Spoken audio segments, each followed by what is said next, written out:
Hello, it's Leslie Graham. Thank you very much for watching and listening to me once again. This is my fourth video. I hope you've enjoyed watching the others. I've been promising you that I will be doing the Rhode Island Reds. I finally got round to it and took some footage this morning. Nice, bright, sunny day, so it was ideal. A little bit about the breed. The Rhode Island Red are the go-to chicken breed for the backyard chicken keeper who wants a friendly, laid-back layer to add to their flock. They are superb chickens. Rain or shine, snow or summer sun, the Rhode Island Red is a really happy bird in any type of backyard.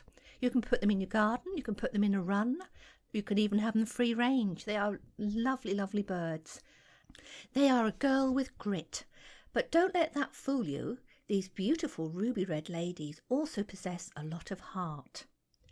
Rhode Island Red is an American breed and was developed in the late 19th century in Massachusetts, raised for meat or eggs, known as dual-purpose birds. Its Rhode Island Red is a state bird of the Rhode Island. The feathers are rust-coloured. However, darker shades are known, including maroon bordering on black. They have orange eyes, reddish-brown beaks, and yellow feet and legs. Often with a bit of reddish hue on the toes and sides of the shanks.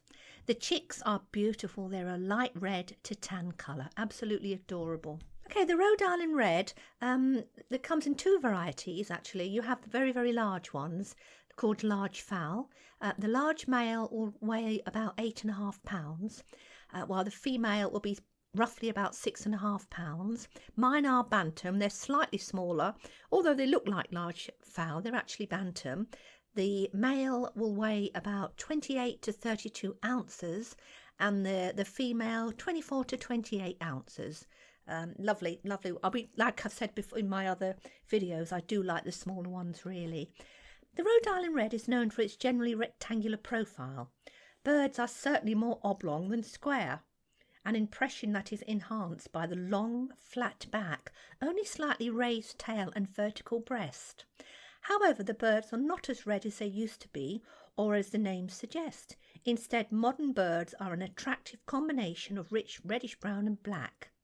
The head is held slightly forward on a well-hackled neck and is topped with either a rose comb or a single, 5-pointed serrated comb.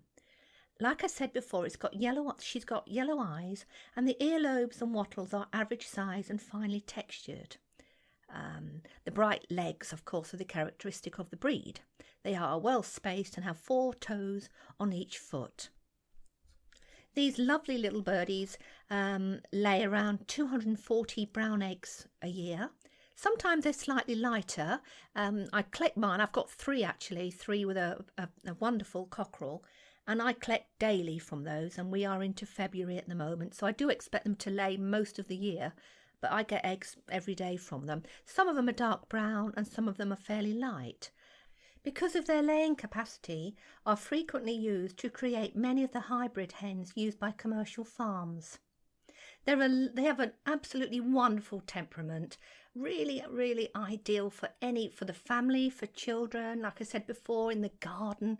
I keep mine, as you can see in the video here. I keep mine. Sometimes I let them go outside and have a little run around so they can get the grass. But I do keep them in a run with a coop, a nice, rather large coop, and we also keep a spare nest box just in case they want to lay at the same time. Then they will argue. But they are amenable, easygoing birds. They really are a nice, pleasant bird for the beginner.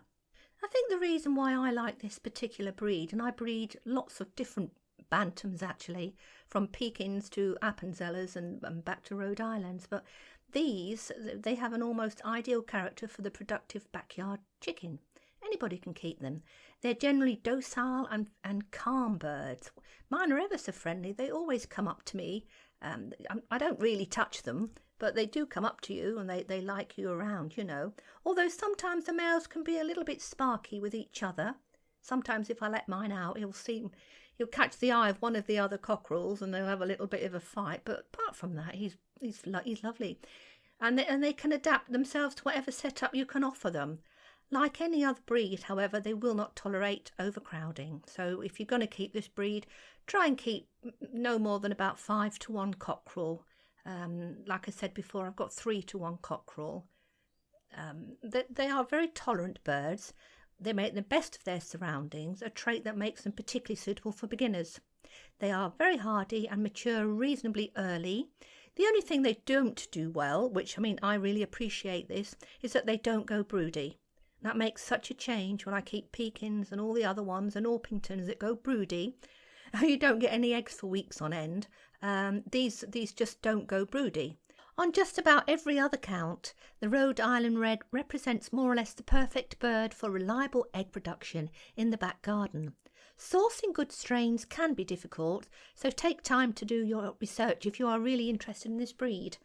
I hope you've enjoyed watching this today. I am trying to go through lots and lots of different breeds with you so that you can maybe decide which ones you want for yourself. But I would certainly recommend the Rhode Island Red.